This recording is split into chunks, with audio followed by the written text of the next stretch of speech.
Good evening, everyone. Welcome. Thank you for tuning in to this remote meeting. My name is Danielle Lenarsic-Biss. I am a planner with Gladkey Planning Associates, and I'll be your lead facilitator today. Tonight, we are pleased to hold a public information meeting for the Markham Center Secondary Plan Update. The purpose of our meeting is to share with you the development options we prepared for Markham Center, which explore different ideas for the future of the area. Our team for the secondary plan update is identified here on Zoom as co-hosts. We're also delighted to have the following members of council joining us this evening. I see Mayor Frank Scarpitti, Regional Councillor Jim Jones, Councillor Alan Ho, Councillor Reid McAlpine, Councillor Andrew Keys, Councillor Issa Lee. If I've missed any others, please do let me know in the chat and I'll acknowledge as the meeting transpires. The session is being recorded and live streamed on the city's YouTube channel. The recording will be made available afterward on the Your Voice Markham website. We ask that you keep your camera turned off until the breakout session portion of the meeting, which will not be recorded. And to limit audio feedback and improve the sound quality for all participants, please keep your microphone muted unless called upon to speak. You could just move on to the next slide, please, Andrew, that'd be great. We recognize that in Markham, we walk upon the traditional territories of Indigenous peoples, including the Anishinaabe, the Mississaugas of the Credit First Nation, the Huron-Wendat, and the Haudenosaunee. These territories are covered by the Upper Canada Treaties. We recognize their history, spirituality, culture, and stewardship of the land, and we are grateful to all Indigenous groups for their commitment to protect the land and its resources. We are committed to reconciliation, partnership, and enhanced understanding. Last summer, we held a series of virtual interactive discussions. Nearly 200 of you actively participated here on Zoom, and many others listened live on YouTube or watched the recordings. We talked about what makes a great neighborhood, the opportunities in Markham's downtown, and how areas in Markham Center could be more cohesive and connected. You shared many great ideas and important considerations for the future of Markham Center, and this helped us identify the themes to explore moving forward.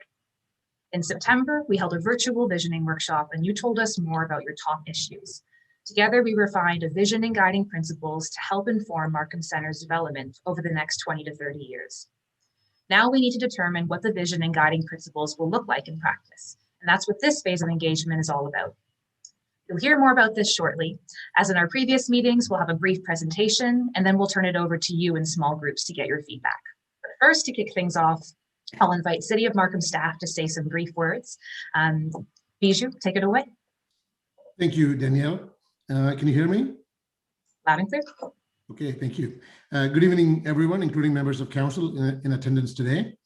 This public information meeting has been designed to encourage your feedback on the development options that were presented at the March 23rd Special Development Services Committee for the update to the Markham Center Secondary Plan.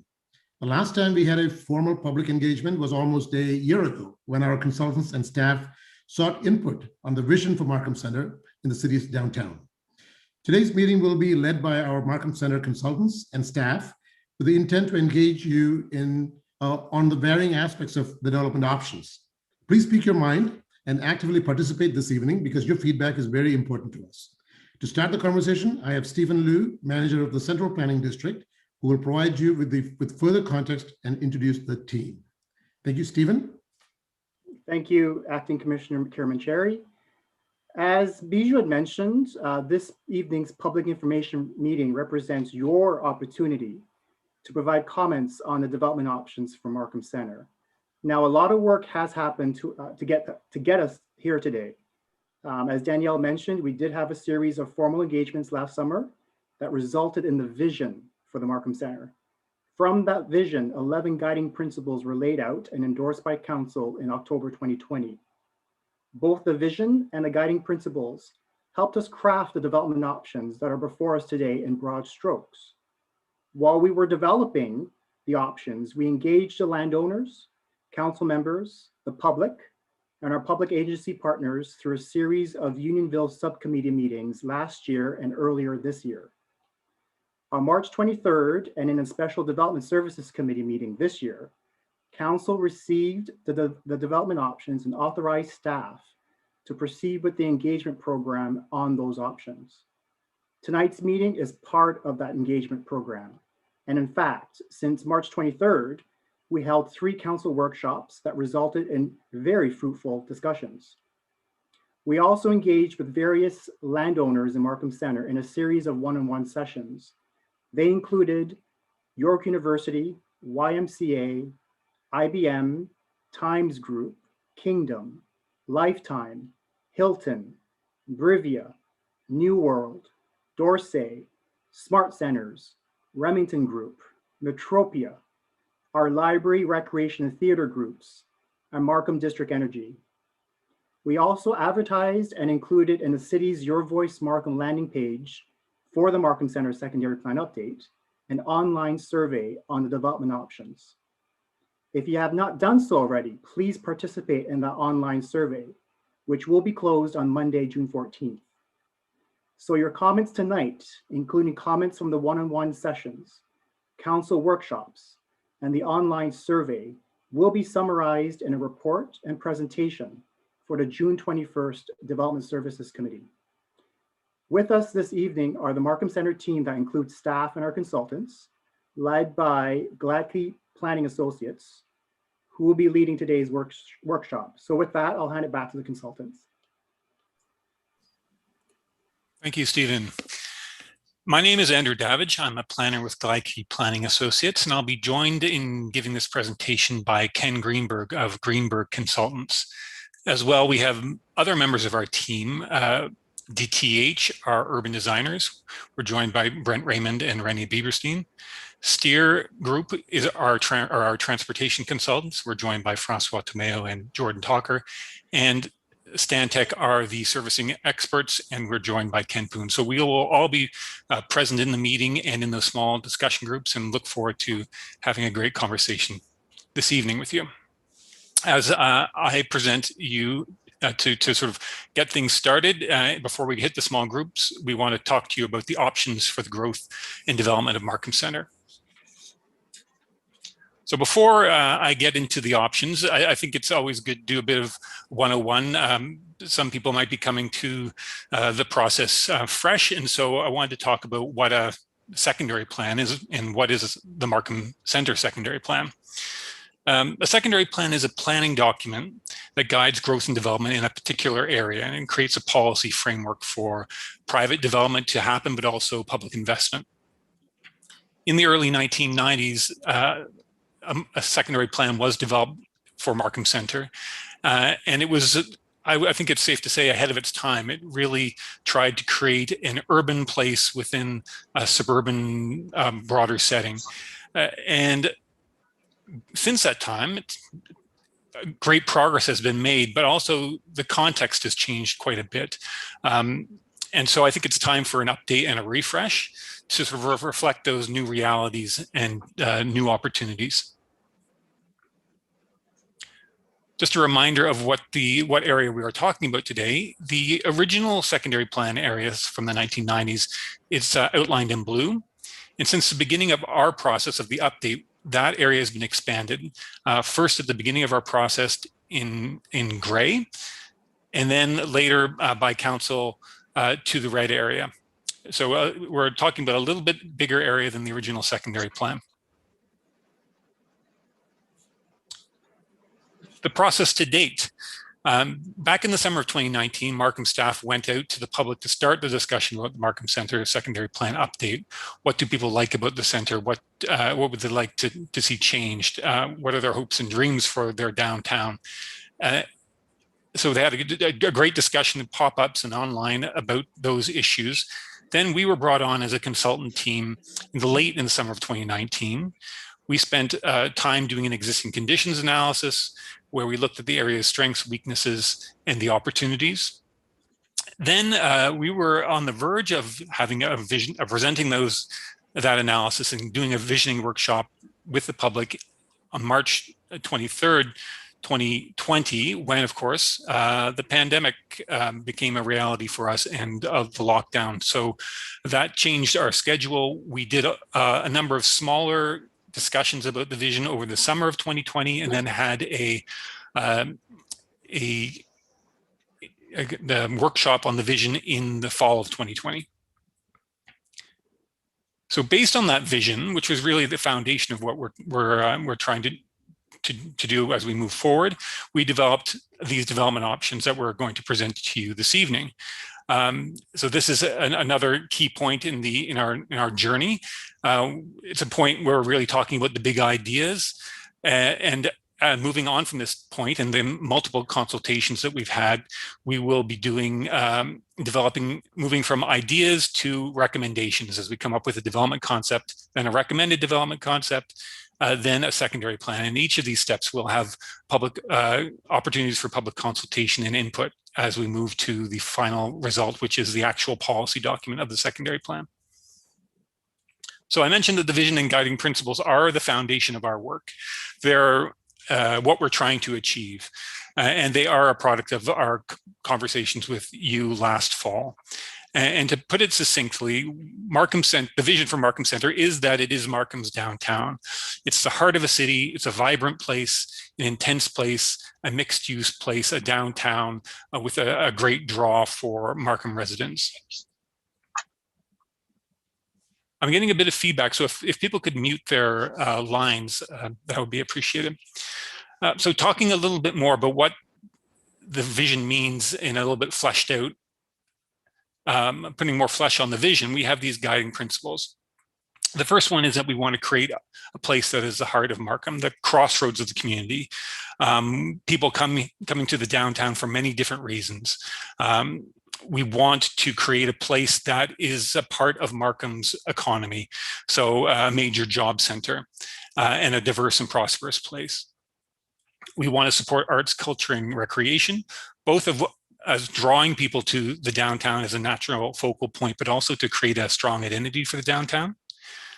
We want to create a place with an efficient and safe transportation system where people have a choice to drive, to walk, to cycle, to take transit. And also, we want to create a great place. So this means thinking about the streets, thinking about the parks, thinking about the open spaces, how they function as public places. And then thinking about how the built form that surrounds that public realm contributes to that urban environment and vitality. Markham Center is a large area, and so we think of it as a series of neighborhoods which are sort of distinct in their own right, complete in their own right in terms of having the things that people need in their day-to-day lives, as well as being connected to each other. Another key guiding principle is this idea of using the Rouge River Valley as a really important asset, both in terms of an environmental place, but also as a place to experience. Then the last guiding principles are to champion sustainability and environmental performance, plan for inclusive and diverse neighborhoods, and transition from a suburban environment to an urban environment. So our approach to our options. So what do these principles look like in practice? And as I mentioned before, this is the ideas time. We're proposing big ideas. We want to stimulate a discussion about them in order to think about the possibilities for Markham Center. And our general approach was to think, okay, let's create a base case, which we call the business as usual, which is an extrapolation of the current trends and development pressures that Markham Center is undergoing. Then we came up with an alternative, which is what we call the preliminary concept, where we say, okay, what are some big ideas that we could move with that would change the trajectory of where we're heading in Markham Center? And so that's the focus of tonight's presentation and our discussion in small groups. It's about these big moves. And here they are. The first one is that we want there to be a concentration of intensity at the GO station in what would be a mobility hub, a transit hub, which is served by high order transit, connects into that Enterprise Boulevard as a main street. Connected to that idea is that we want a variation in built form and height. We want some areas to be more intense than others, funneling intensity at particular nodes while having less intense areas in peripheral areas. As I mentioned before, we want this network of neighborhoods, each anchored by an active core. We want to focus on the Greenway as the center's sort of key marker, key public space, and a key part of its identity. We thought about creating a new Civic District and what we could do with that. We want to create a parks and open space network, including thinking about how we can activate the hydro corridor. And we also want to create an environment that truly prioritizes walking, cycling, and transit and makes these really viable alternatives for getting around. So we'll start going through these big moves now, and then we'll break out into small groups to have a discussion about them. The first two big moves are related because they are about where is the built form intensity going to happen. So it's about locating it around the transit hub. It's about having a variety of places. So these big moves are about the hierarchy of places within Markham Centre, the structure of the community. It's where intensity is going to go. And when you look at the bigger picture of Markham Centre as a whole, what are we looking at in terms of population and jobs numbers, and what kind of built form is going to be present in the area to deliver those population and jobs? It's worth mentioning that as a constant across the business as usual and the preliminary concept, we are holding the existing designated land uses common across the two. Another planning 101, what is a land use? It basically defines what activities can happen on a parcel of land. So be it residential, retail, office, civic uses, institutional uses. And so we are taking the existing official plan and working with those designations, and they fall into a couple of categories. One is mixed use of various intensities. You see here in pink, mixed use high rise, in red, mixed use mid-rise, and in sort of salmon, a mixed-use low-rise. As well, you have some residential low-rise areas. And in blue, you have employment areas. Another important designation to note is this light purple designation, which is mixed-use office priority, which really tries to create a job center in Markham Centre. So looking at the business as usual, we've created what we call these built form intensity maps. And built form intensity is just a factor of height and density. And density is basically how much building do you have on a parcel, how much floor area relative to the site area as a whole.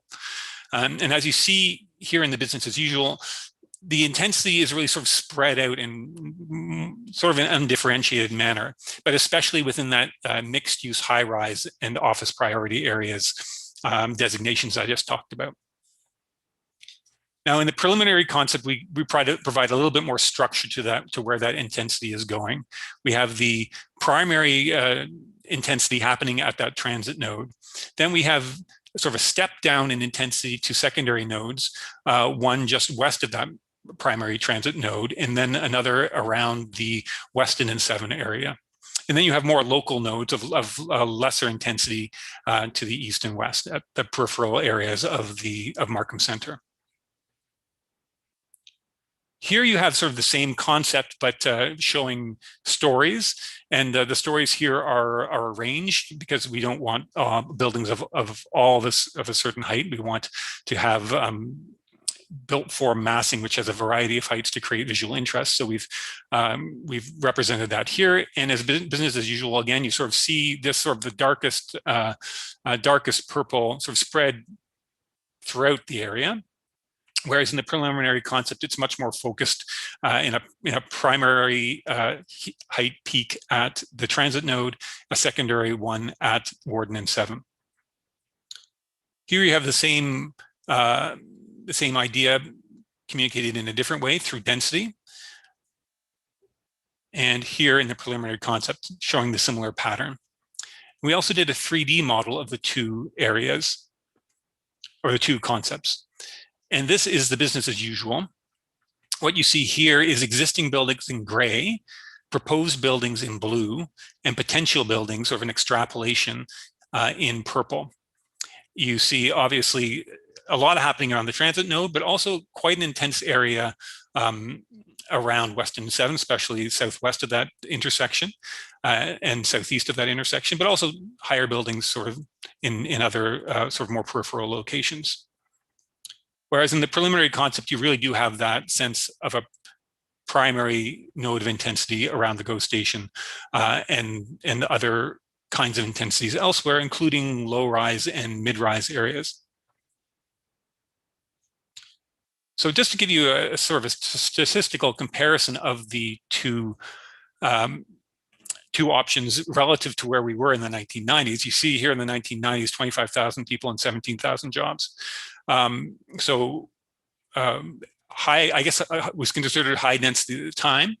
In 2010, the growth strategy revised those numbers upward. But as you see, the business as usual projection and the preliminary concept projection, it's a step up in terms of intensity.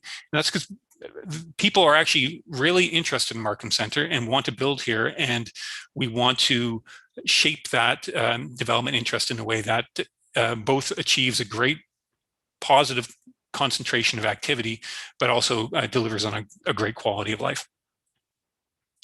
So at this point, I'd like to invite Ken Greenberg to talk about the neighborhoods.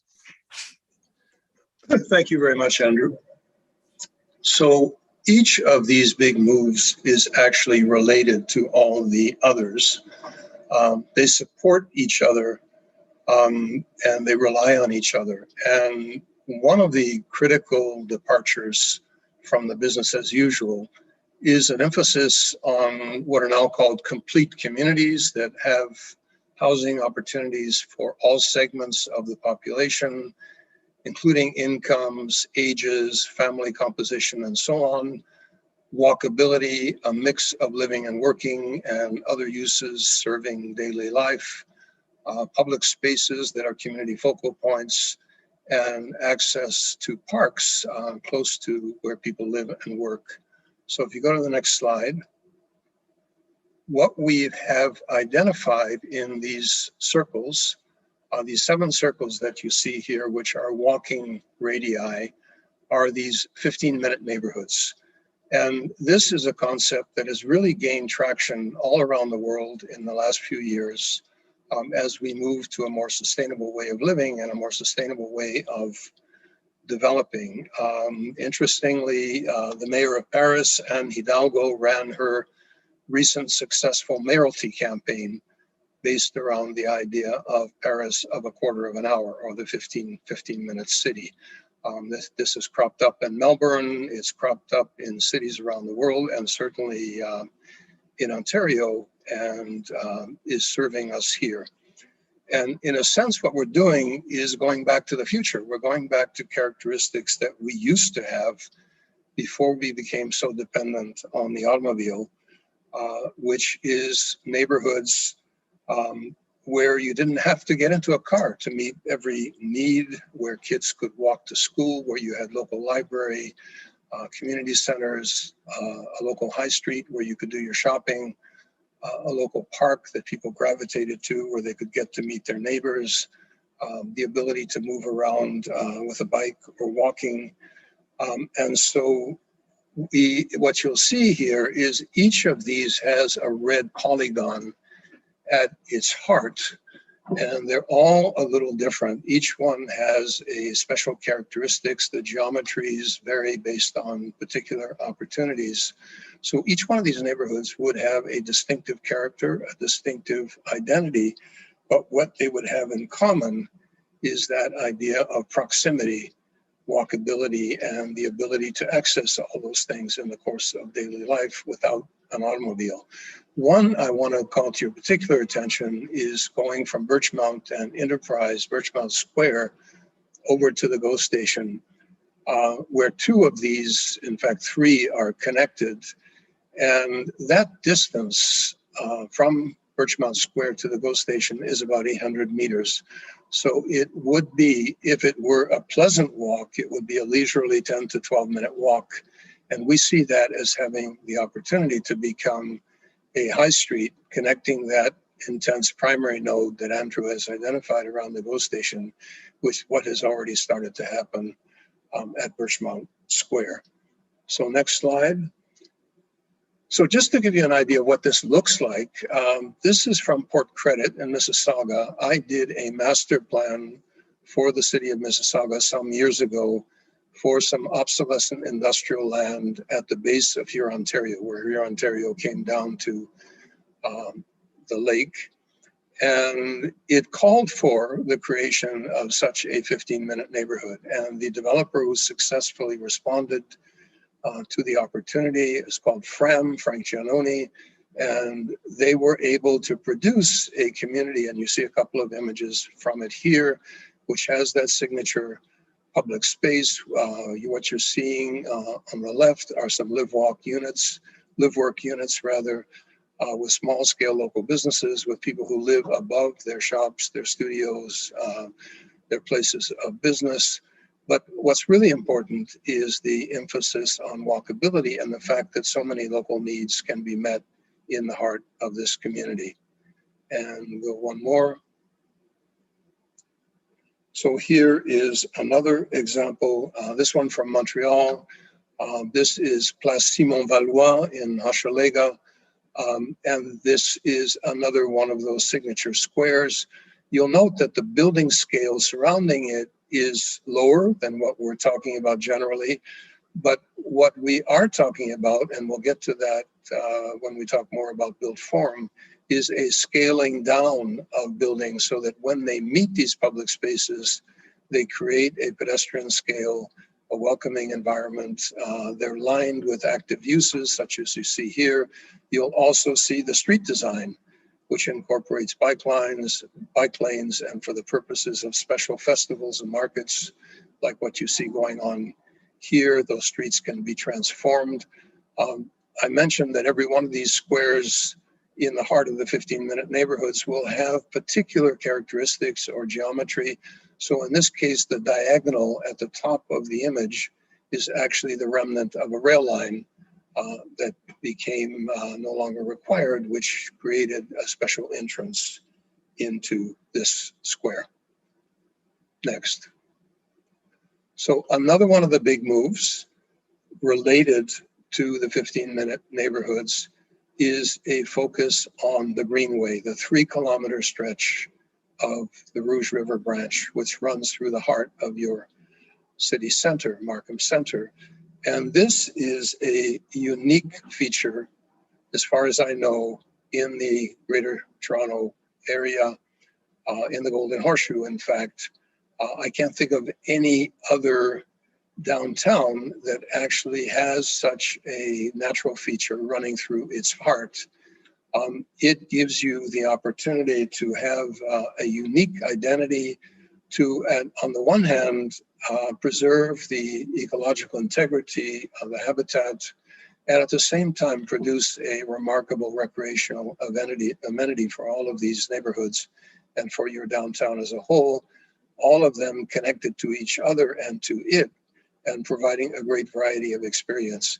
And this is one of the areas, we've identified 2 of them, where beyond the secondary plan, we are recommending that a much more detailed Greenway master plan study be undertaken that would look in detail at the kind of landscape experience of this branch of the Rouge River, how to integrate trails, how to integrate recreational opportunities, how to exploit this for the purpose of local tourism and beyond, and really make it a key part of your competitive advantage. So next. So here you see it quite literally meandering in this kind of S-curve right through the heart of your community, linked to pieces of trail systems, and we'll talk about that later, but which are currently disconnected. And clearly there's an opportunity to make this a key feature of every one of these neighborhoods. Access to nature is invaluable, and this is an image from a plan I worked on with the City of Quebec, where the 4 rivers running into the St. Lawrence became the foundation of the city's master plan, called the Rivers Plan. And the St. Charles River is the largest, which you see in the middle of the image.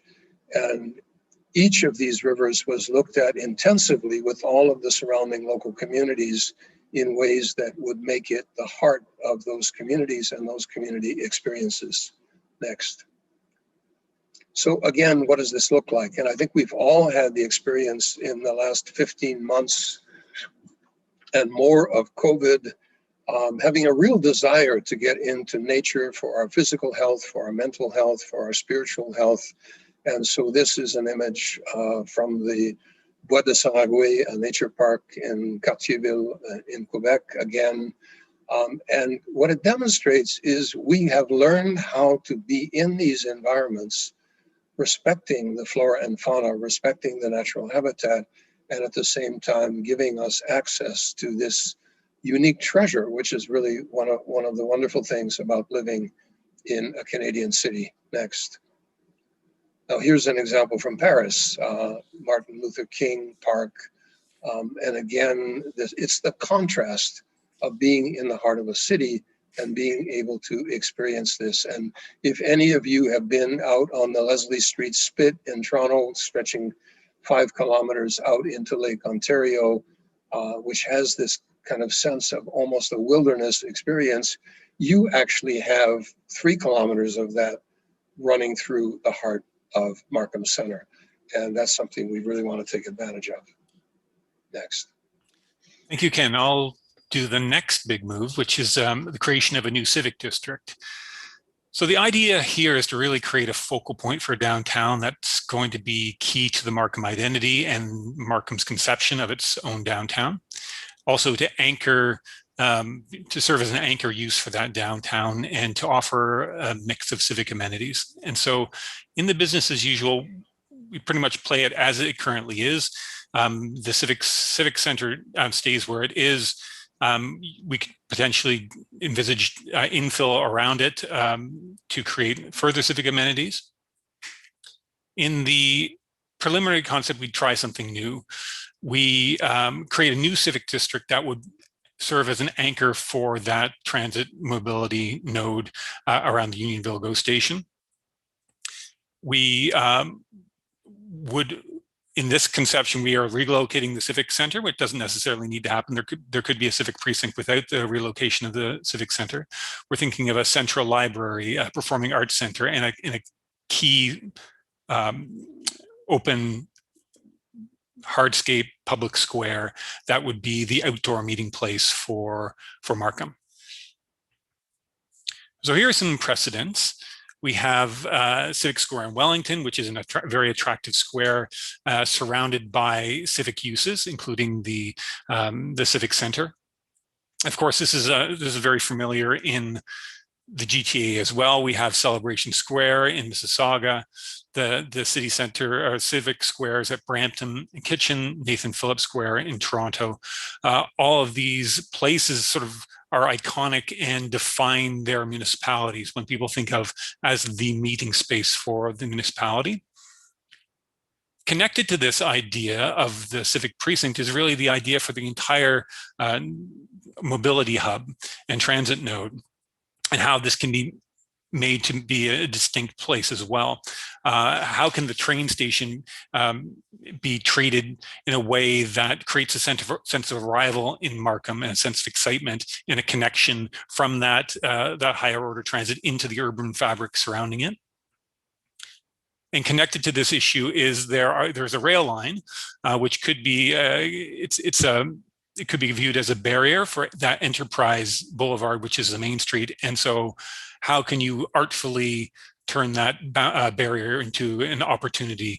You go under or over. Here we have a rail overpass underpass in Chicago, rail deck in Munich, an underpass in Tokyo, and a crossing of a rail yard in Toronto at Spadina. I'll talk also connected to Ken's discussion about the Greenway is this idea of a parks and open space network. And this again is about creating a sense of place for Markham Center, creating character identity, as well as delivering recreational amenity for many different kinds of recreational experiences, both passive and active. Here you have the business as usual. Business as usual, we basically put in the planned and existing parks with the understanding that parks would be added to this as opportunities came up. In the preliminary concept, we take a much more proactive role in creating a park system. You have the Greenway, of course, as a natural focus. You have parks that expand the extent of and the feeling of the Greenway. You have parks and urban squares as sort of the anchor community crossroads and meeting places in each of those neighborhoods Ken discussed. We treat Trib 4 as this wonderful opportunity to sort of have a green offshoot into the sort of the central area of Markham Center, and to bring that sense of greenery into the heart of Markham, and to connect to that larger Greenway. And as well, we have the activation of the hydro corridors. So how can those be used for more actively than they are now? And we have a couple precedents here as well. This is Grange Park in Toronto. It's just south of the AGO, the Art Gallery of Ontario, and right next to OCAD. And the point we're trying to raise here is really the power of quality design to create an identity and a destination. You have a fantastic play area, water play area, public art, and interface with the Art Gallery of Ontario. And it really has created a destination within downtown Toronto where people come from sort of far and wide to experience this fantastic place. Here's another example in Mississauga.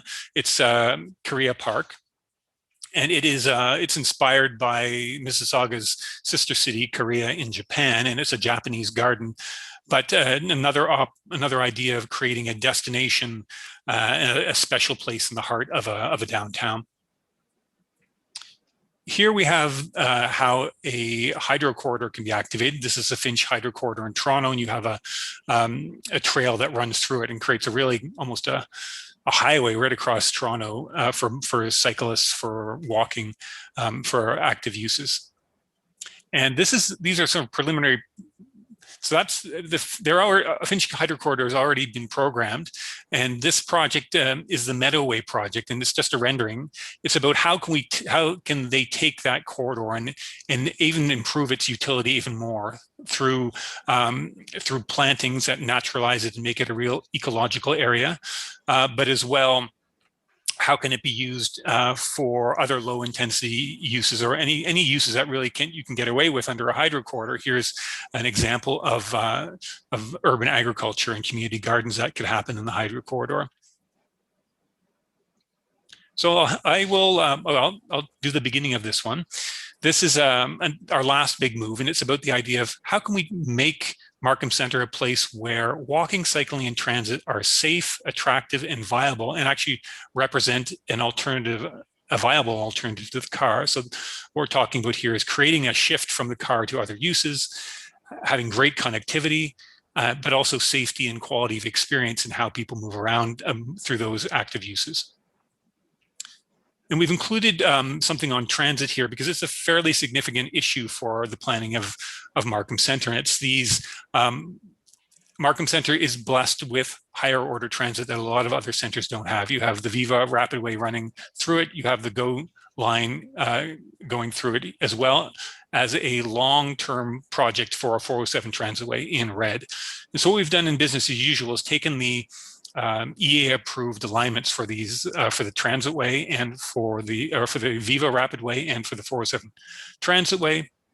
The problem really is that in this alignment and in coming north, the Transitway sort of runs right through downtown. Even though it would run underground, it does impact the formation of blocks, and it does impact the development viability of that site, which is supposed to be the sort of the heart of Markham Center in this preliminary concept.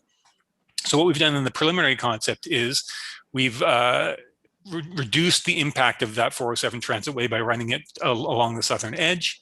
We've rerouted the Viva Rapidway to move around some regional servicing infrastructure below ground that would be problematic in its construction. So that's transit, and I'll hand over to Ken to finish up our presentation and to talk about active transportation. And so in terms of active transportation, what we have seen in the last 15 months is an extraordinary increase in the use of bikes as a form of transportation, for recreation, for commuting, and also people walking their cities in numbers that we have hardly ever seen before. And business as usual shows that you were progressing, albeit very slowly, toward the introduction of off-street cycling facilities and on-street cycling facilities, but within your downtown, within Markham Center, this is a very fragmented picture. It doesn't really form a complete network, and it's very discouraging for many different kinds of uses or users. We have in our midst in this region a wonderful organization called 8-80 Cities, and they have adopted as their principle that if you make cycling safe for an 8-year-old and an 80-year-old as indicator species, in fact, you've made it safe for everybody. And that really should be our goal. And you are really well positioned to do that. So if you go to the next slide, Andrew. What we're suggesting in our preliminary concept is that, like cities all around the world, major cities all around the world, this really becomes a key priority for your capital works for the coming years and decade, where you literally get to that virtually complete network throughout the entire city center. The distances are really small, 3 kilometers from end to end. If it were safe and comfortable to do so, is a 10 or 15 minute bike ride, but you wouldn't do it today. And one of the areas where you have a barrier that we've identified with the yellow star, for example, is at Warden, where you're on the trail, you would have to come up to a major arterial, awkwardly make your way to a signalized intersection, back down on the wrong side of the street, and try and rejoin the trail, whereas there's a perfectly easy way of going under the bridge and making that continuous. And so what this diagram is suggesting is that the combination of on-street and off-street could make one of the wonderful and quite unique features in the 905 of Markham Center is that ability to navigate the whole area very, very comfortably by bike. So some examples of what that looks like. This is from St. Paul, Minnesota, where I worked for 10 years with the city of St. Paul on a development framework, not unlike the secondary plan exercise that we're going through here. And the vocabulary of street design has advanced enormously. Our engineers steer with Francois Tomeo are really experts in delivering this kind of infrastructure, as are a whole generation of newly minted transportation engineers who take very seriously their role, not just as moving vehicular traffic, but actually getting people on foot and on bikes safely around the city. You can see how pedestrians are separated from cyclists, separated from traffic, and you actually have the room and the opportunity to do this. And next. So this is the Holy Grail. Here you see a family of 5 in Montreal, which has really played a leading role in our country in developing this kind of network. And so this is illustrating the 8-80 principle, feeling very comfortable to be traveling around their city by bike. And this is what we would like to see happen in Markham Center. And we believe there's absolutely every possibility to do so. All right, thanks, Ken. On that, we have finished our presentation. So we've told you about the options and those big moves. There's no developers on tonight. Sorry, so we're going to go into our breakout sessions now. Danielle, if you'd like to, and so if just be patient in the next couple of minutes, Danielle will sort you all into the breakout sessions where you'll have a facilitator who will welcome you. Thank you so much, Andrew, and thanks to you, Ken, too, for your presentation. So as Andrew said, we'd like to hear your input on the ideas we presented today. We want to hear what parts you like, what parts you dislike. In a few moments, you'll be prompted by Zoom to join a breakout room led by a facilitator who will guide you through questions and take notes of your ideas and feedback on the topic areas. You'll be in a group with about 8 people. You will not be recorded, so you're welcome to turn on your mics and videos in these breakout rooms. I'll send along a broadcast to everyone, which will nudge you along so the conversation moves through each topic. And in about 1 hour, we'll come back together in this main reading room. So I'm just going to open up the breakout sessions now, and I'll invite you to head over there.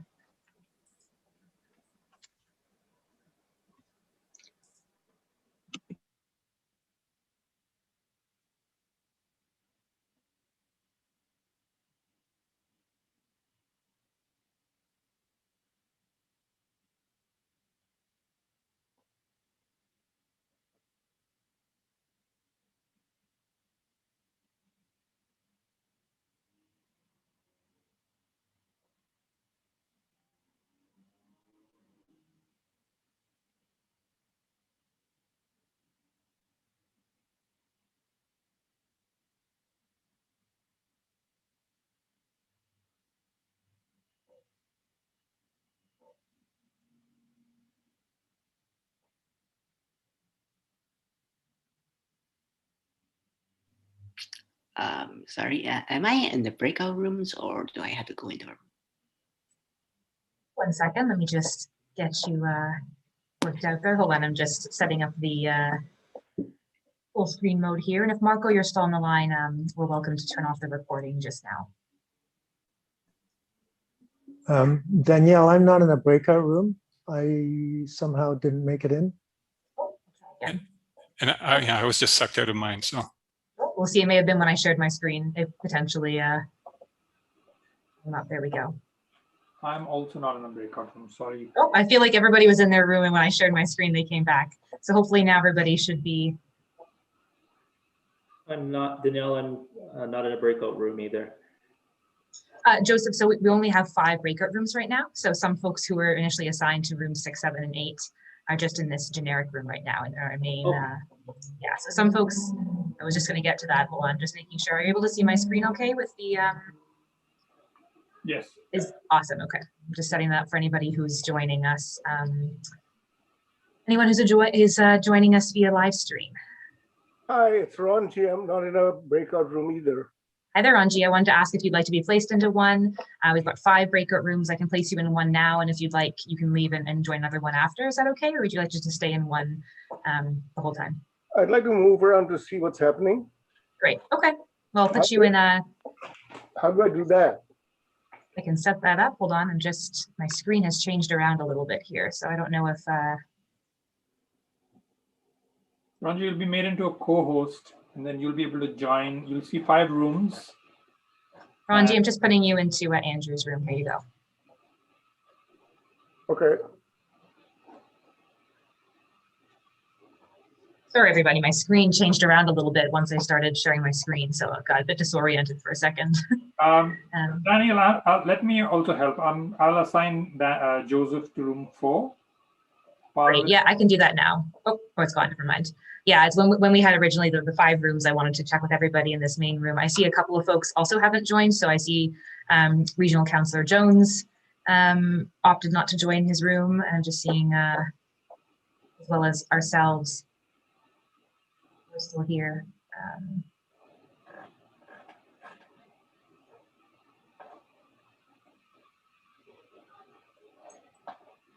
And Abhinav, I don't know if you or Francois can pop you into a room to begin if you'd like to start off there. Or, yes, sure. Cool. Okay, I'll just pop you into, let's see, John's for now. And you should be able to, when you're in your room, pop back. But if not, get my attention in that Google Doc. Biju hasn't joined. I think Biju he was going to work on other things during the. He indicated he didn't want to be joining your room. Would you like to go into a room? I am here, so was there a question for me? No, I think Abhinav was just noticing that you weren't in a room. He was wondering if you wanted to be into a room, but I think you had some work to get to do. So yeah. I was communicating with Regional Councillor Jones. Councillor Jones hasn't joined the room either. No, he's here. He's here. He hasn't joined the room, I mean. Oh, he is here though. He was just talking to me on the phone. Yep. I'm not sure. I don't see Marco on the line here. I just want to confirm whether we are still live streaming. I know typically we. We are still live streaming. Yeah, just normally we're not recording Oh, I see. our audio and such during the breakout rooms here. So I'm just conscious of anyone's video on and stuff like that. It's they're appearing on YouTube.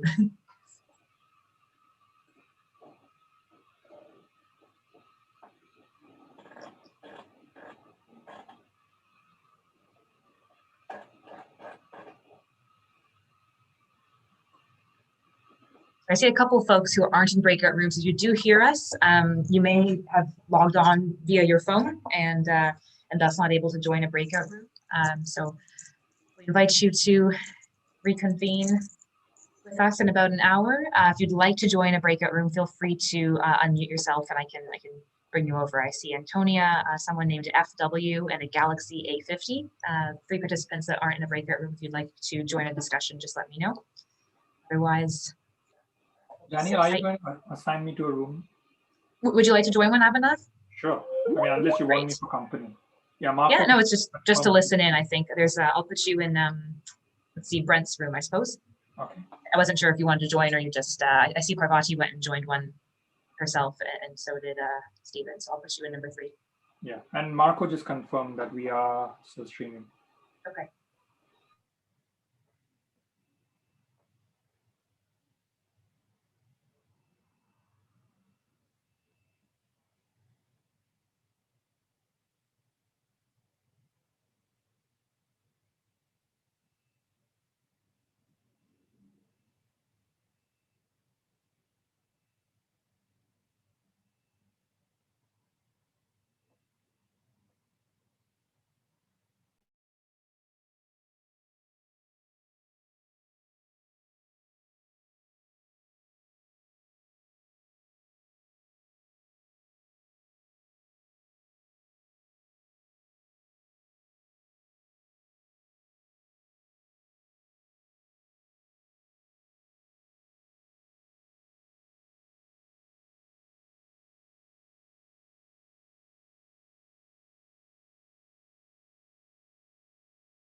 Hi there, Tristan and Cindy. I see you've just joined us. We're currently in breakout rooms, but I'd be happy to move you into a breakout room if you're comfortable. We've been in those breakout rooms for about 15 minutes or so.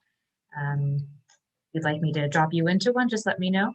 Otherwise, we'll be starting doing the report back at about 8:50. Yeah, can you put me into one of the breakout rooms? Sure. Just give me 1 moment.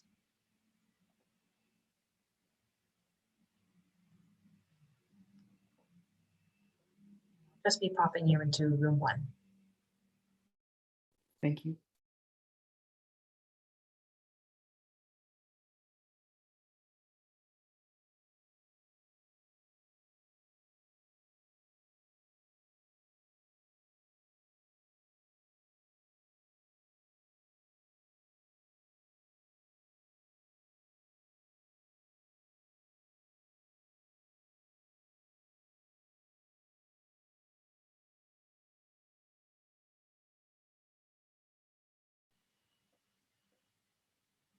Whoops, sorry about that, Tristan. I accidentally moved myself to the breakout room. Give me 1 moment. I'll just be assigning you.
Hi there, Jeff and Jenny. I see you've just joined us. We're currently in breakout rooms right now. We've been there for about 20, 25 minutes.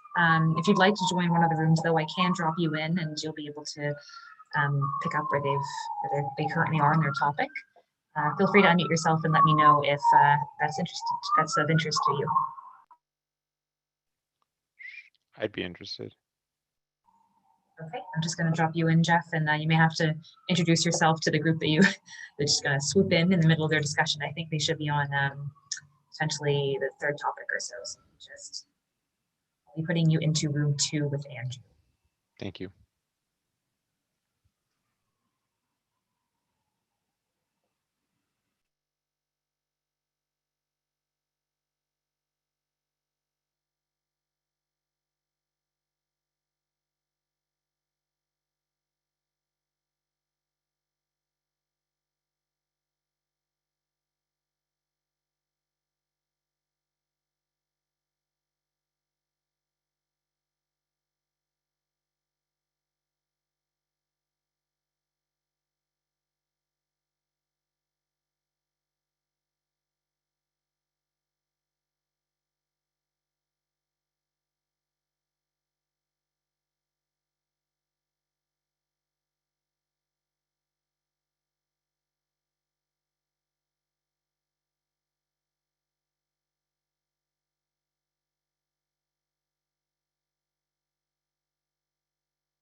Hi there, Sue. I see you've joined us where we're currently in breakout rooms.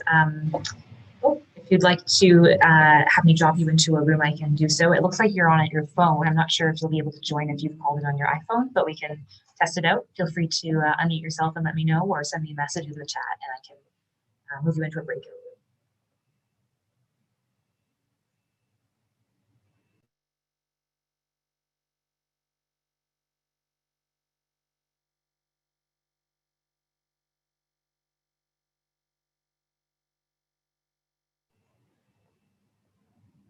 Hi there, Ranji. Would you like me to drop you into a breakout room? Yes, please. I canceled out of one room with Andrew Davish, tried to switch, but I got shut out of the whole system. What do I need? Oh, thanks.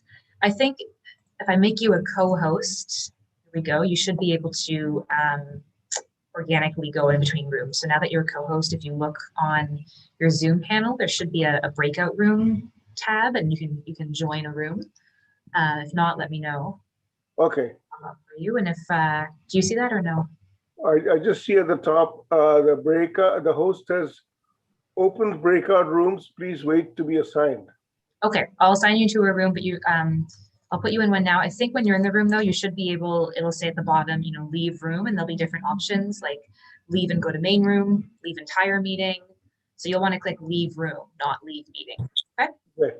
That's what I did. I pressed leave room and then I got sent back to the main site. Oh, I see. Okay. Well, I'll you said you were just in Andrew's room? Yeah. I'll pop you into I guess Brent or Renee's room maybe. Either room. I'll move around. Who are the other guys? Which are the other rooms?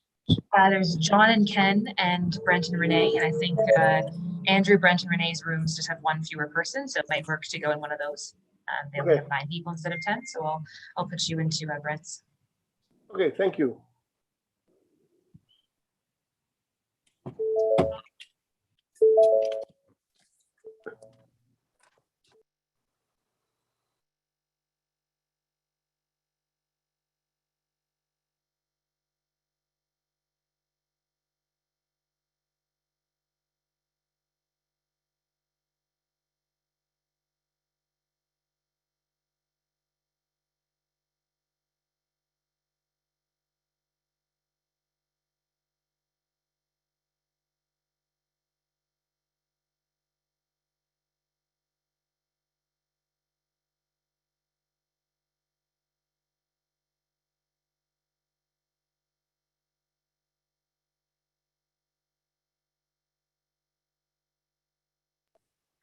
Hi, hello. Hi there, how are you? I'm good, thank you. So I think Councillor Alan Ho, he actually invited me. So does he have a meeting room that I can join? Let me have a look. I think if you've joined in on your phone, you may not be able to join. I'll try, but it may not let you join if you joined on your phone. I see it says your name is Sue iPhone. I think you may have to use a computer in order to join, but let me just see what room the counselor is in. He's in room 2. So I'm going to try putting you into room 2 and if you're not able to join, you'll just have to stay in this main room. I think there may be an issue with your phone. Let's see. Sure, yeah. So when is the meeting resume? At 8:50 p.m. Okay. In that case, I'll come back after if I don't get into the meeting room. Yeah. Great. Okay. Yeah, they're just in those discussions, and then we'll do a report back and closing remarks. So I'm just going to drop you into room 2, and then hopefully it works. Yeah. Awesome. Thank you.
Hello.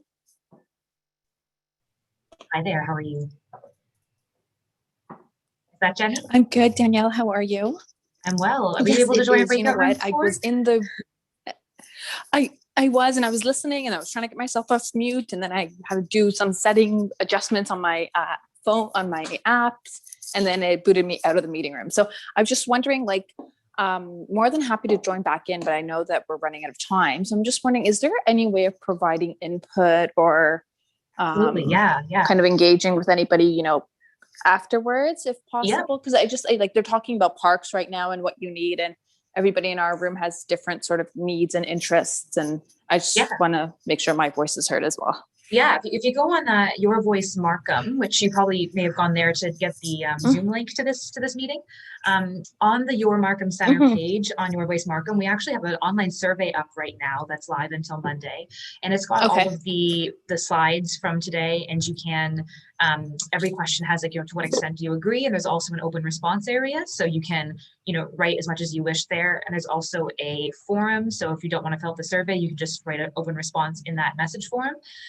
If you're not comfortable filling it out there, our email addresses are also on that Your Markham Center page. Oh, excellent. That's just yourvoicemarkham.ca/yourmarkham center, I believe. Okay, so great. yeah, feel free to fill out the survey or the forum or email us. We'd love to hear your feedback. Okay, thank you so much. You're welcome. And yeah, 8:50 we'll come back together and we'll be doing a report back on what we heard in all of the meetings. So feel free to stay on until then if you're comfortable. Yeah, no, totally will do. Kids are asleep now, but great. Yeah, maybe spend the next 20 minutes, you know, filling out the survey, or we're on the way you're still, you know, engaging with the material if you're comfortable. We've got the slides are up there. You'll see in the survey there's we've got a series of videos, kind of the short videos that break down the presentation to chunks, or you can look through the survey where there's the maps are there and you can click them to view them larger and stuff. Perfect. Thank you. Great. I'm just going to mute you again if that's okay. Okay.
Hi there, Ranji. Would you like to join another breakout room? We've got about 10-15 minutes left.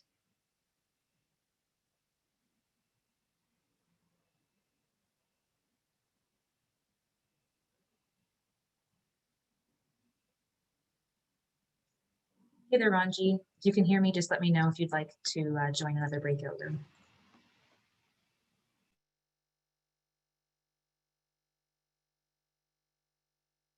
No, hi, Daniel. I got kicked out when I pressed leave breakout room. I didn't have any other choice.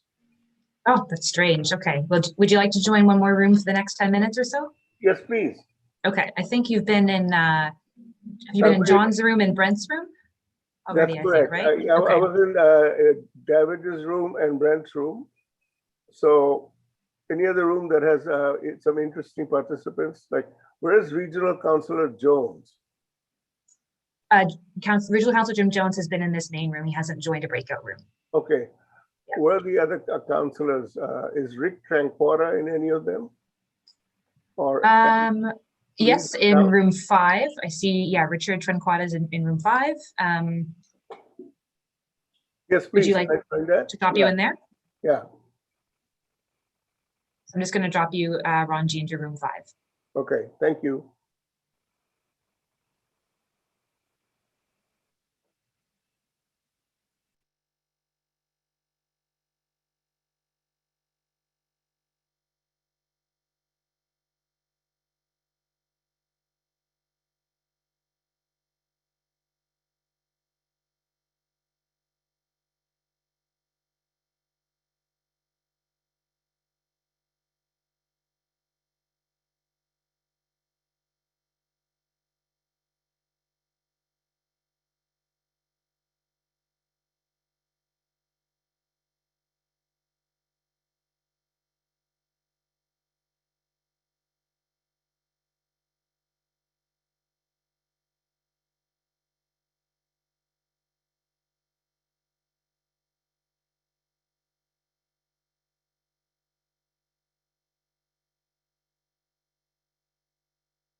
Hey there, Abhinav. Looks like most of the groups are just on their last topic, so I'm going to bring us back in 2 or 3 minutes. Yeah, mine was done actually. So. Oh, great. Okay. Some of the groups were still on number 3. So I'll go back in. I'll let Brent know. It's a good discussion though.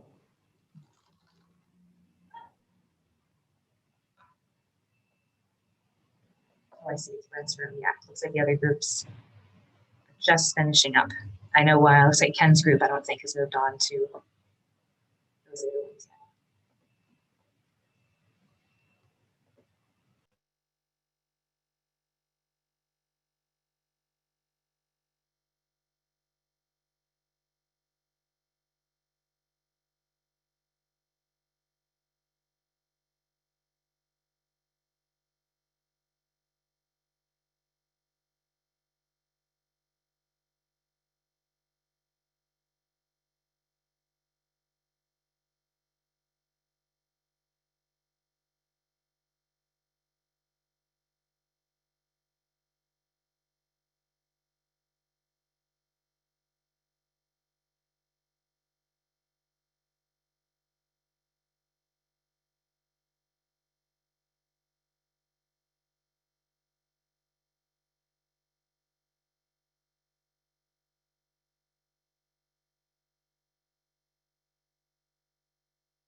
Those of you that are in this main room, I'm just calling everyone back from the breakout room. We'll start about 60 seconds.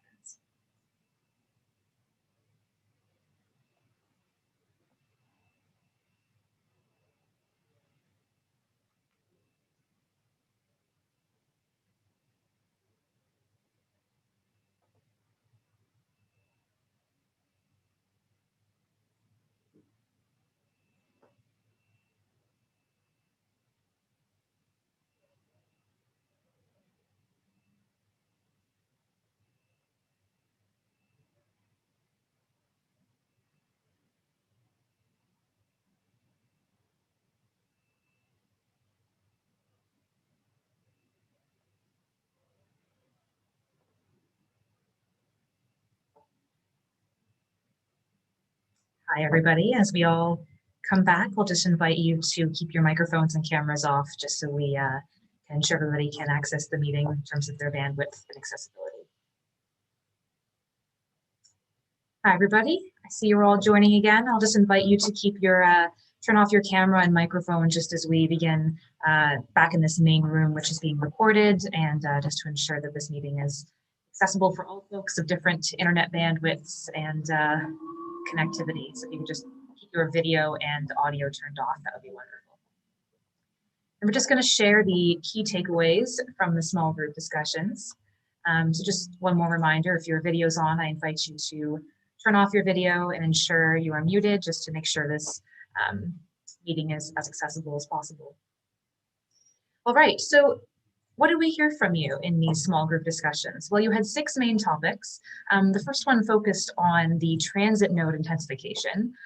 Several groups said that it makes sense to intensify near the transit mode. That way there's critical mass to use the infrastructure and promote transit use.